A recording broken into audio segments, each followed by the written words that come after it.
नमस्कार, मैं अभिषेक Verma, news Aryavart times में आपका स्वागत है। आज हम मिलवाएंगे आपको एक ऐसे शख्स से जो 43 ईयर से राजनीति में है और किसी पद पर ना होते हुए, किसी बड़े पद पर ना होते हुए भी इन्होंने एक वो मुकाम हासिल किया जो बड़े बड़े नेता हासिल नहीं कर पाते। एक उस मंजिल पर पहुंचे जो मंजिल की कल्पना बड़े बड़े नेता करते हैं। तो आज हम मिलवाएंगे आपको जगदेव मलिक जी से। नमस्कार सर। नमस्कार सर, अपने कुछ पुराने किस्से आप बताइए जो बहुत ही सुनने को मिलते हैं कि एक दबंग व्यक्ति। तो आज बात करवाएंगे हम आपकी जगदेव मलिक जी से। नमस्कार सर। नमस्कार सर, आप ये बताइए कि आज की जो राजनीति है और जो पहले राजनीति होती थी, तो इस राजनीति को आप किस नज़रिए से देखते हैं? इनमें की क्या डिफरेंस आपको देखने को मिलता है, या डिफरेंस कोई है ही नहीं? क्या पहले भी ऐसी राजनीति थी और अब भी ऐसी राजनीति है, या कुछ बदलाव देखने को मिलता है? मैं जो राजनीति में आया, मैं अपने कॉलेज टाइम से राजनीति में आया था। वहाँ मैं मेरठ यूनिवर्सिटी में पढ़ा। वहाँ हम राजनीति यूनिवर्सिटी में स्टूडेंट राजनीति करते थे।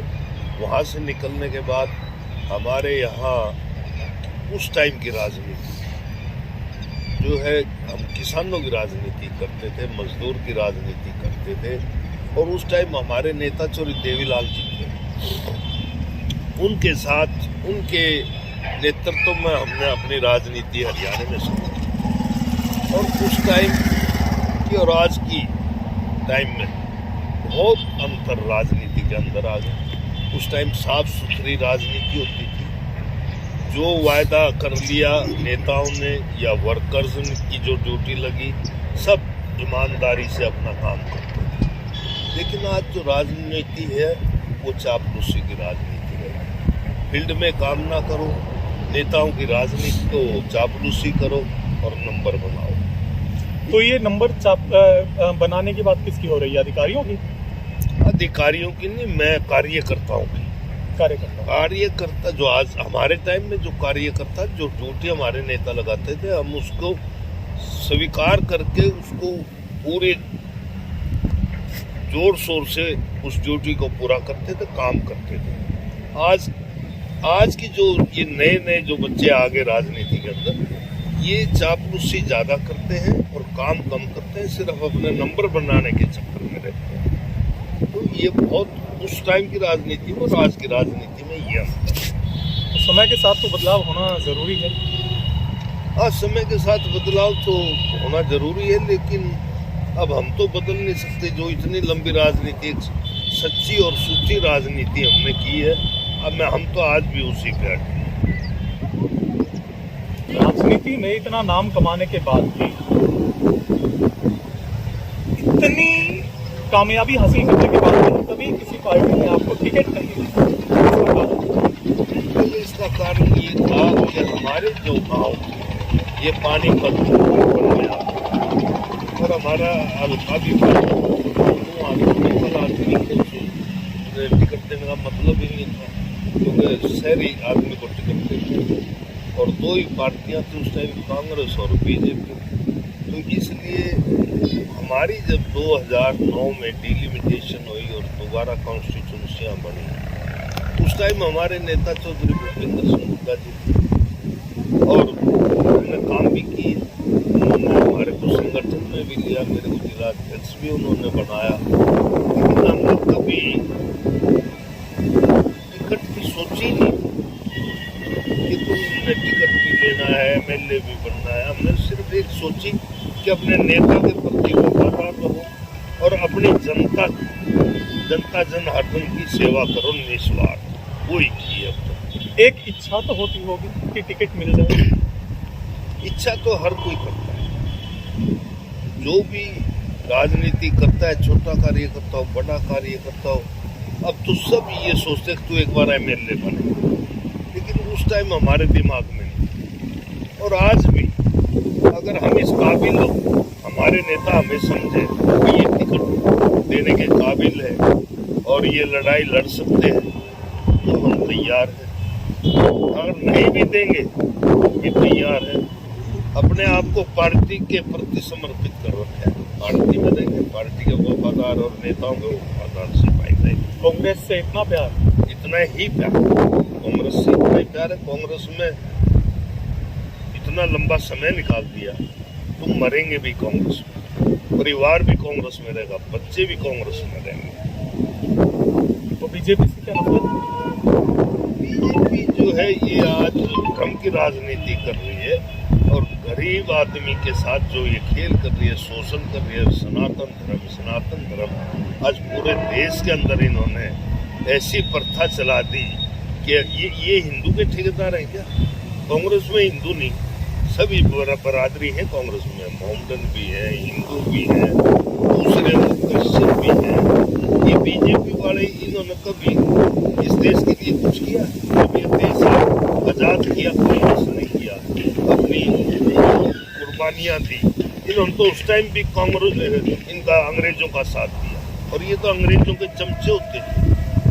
तो इसलिए कांग्रेस से हमारा लगाव है, कांग्रेस रहेगी। कांग्रेस ही इस देश का भला कर सकती है। राहुल गांधी जी ने, सोनिया गांधी, इंदिरा गांधी जी ने किया, पंडित जवाहरलाल नेहरू ने किया, राजीव गांधी ने किया और प्रदेश में हमारे भूपेंद्र सिंह हुड्डा जी 10 साल मुख्यमंत्री रहे। किसान का, मजदूर का बहुत काम किया।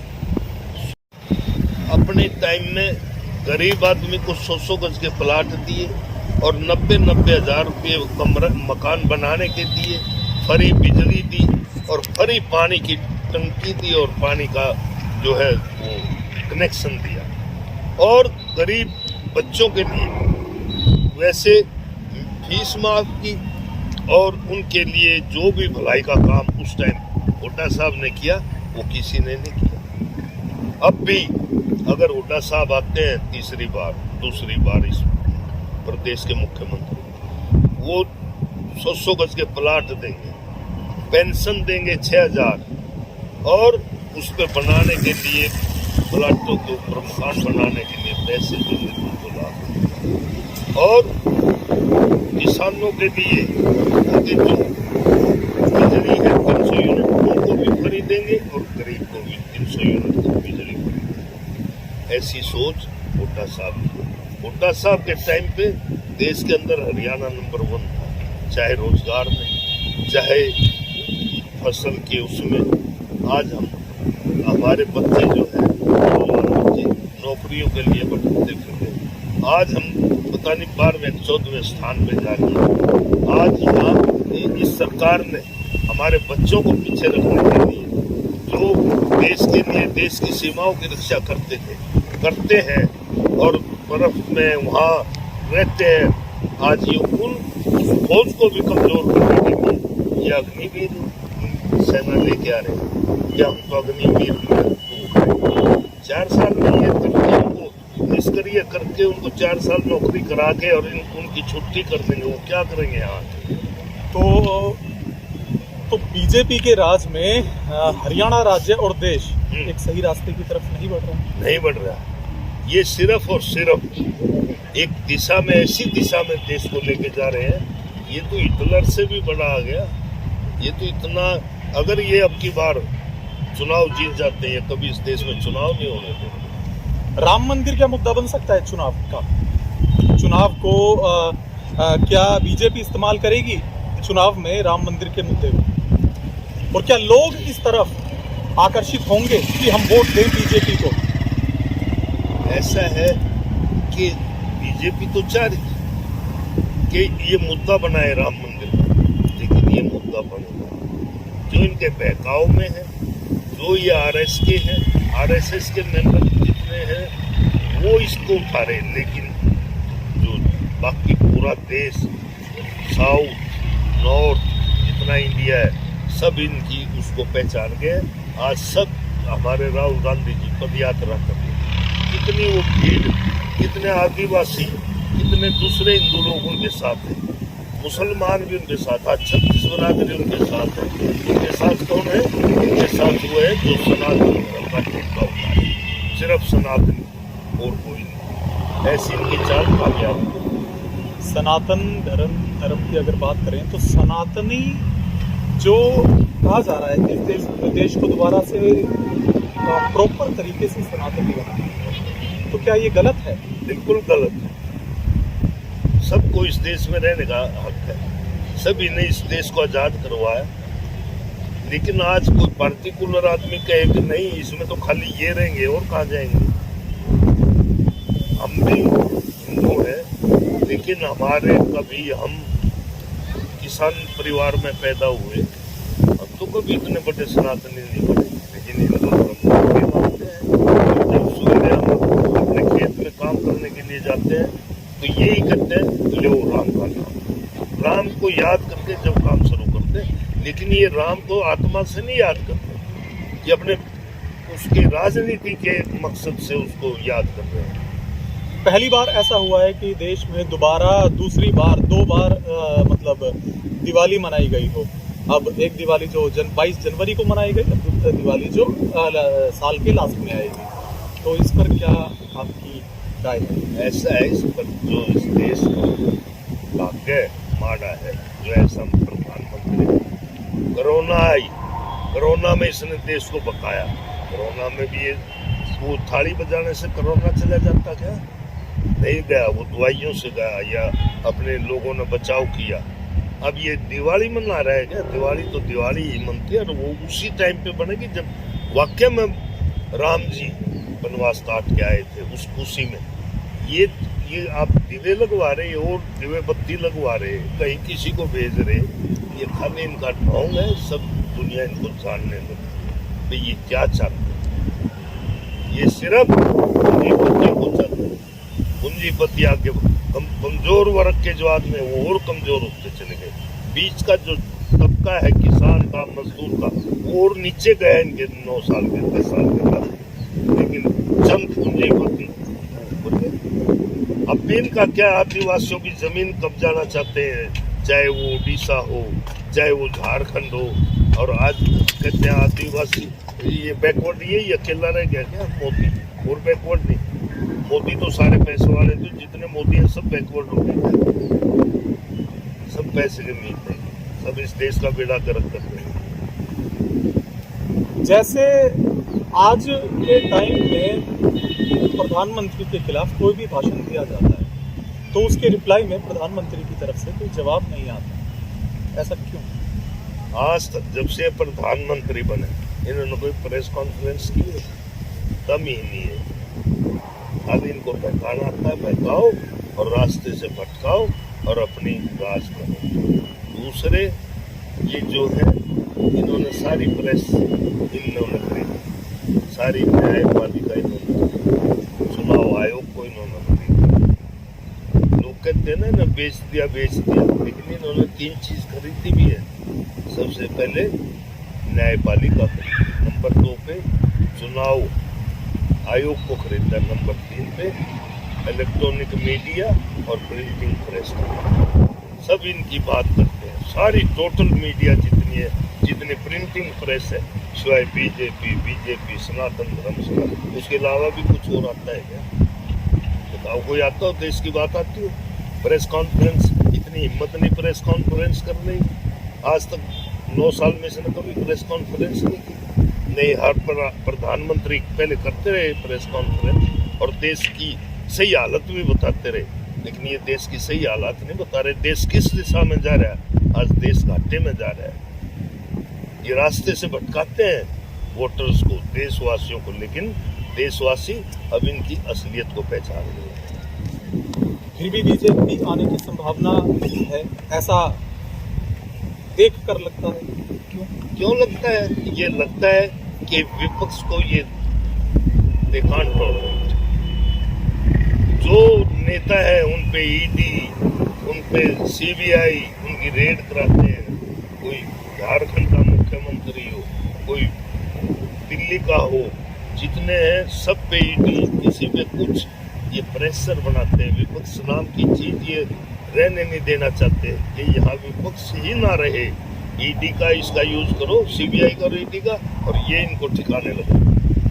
क्या लगता है इस बार हरियाणा में कौन सी पार्टी आएगी? हरियाणा में कांग्रेस आएगी। आज देश पूरे प्रदेश के अंदर लहर चल रही है कांग्रेस की, और हुड्डा के नेतृत्व में कांग्रेस आएगी, हुड्डा साहब के नेतृत्व में।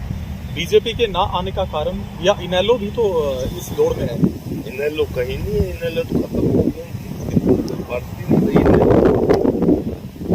रैलियां अब शुरू हो रही हैं इनेलो, और कॉन्फ्रेंसेस उनकी शुरू हो चुकी हैं। शुरू होगी, जेजेपी भी उन्हीं की पार्टी। आज लोग इनको पसंद नहीं करते, और इनकी वो फितरत रही है कि भी जब भी इन्होंने जेजेपी को यूज किया तो बीजेपी से। तो इस बार समझौते की पार्टी बन सकती है? मैं तो नहीं मानता, यहाँ तो एक तरफा कांग्रेस है, और हुड्डा साहब के नेतृत्व में आओ, और सभी सारे कांग्रेस जन जितने भी हमारे प्रदेश के नेता सभी इकट्ठे होकर चुनाव लड़ेंगे, और एक ही है कि सरकार। आपके बारे में सुना है कि आप बहुत दबंग एक नेता रहे हैं, तो अगर कांग्रेस आती है तो इसमें आपका क्या रोल होने वाला है? हम पार्टी के सिपाही हैं, ठीक है, बोल्ड है, हम जो पार्टी के लिए काम भी करते हैं, नाजायज किसी से दबते नहीं, कोई गलत करे तो वो बर्दाश्त नहीं करते, मुँह पे कह देते हैं, और सरकार आएगी, जो हमारे नेता हमारी ड्यूटी लगाएंगे वो पार्टी के लिए करेंगे। तो भाई किसाना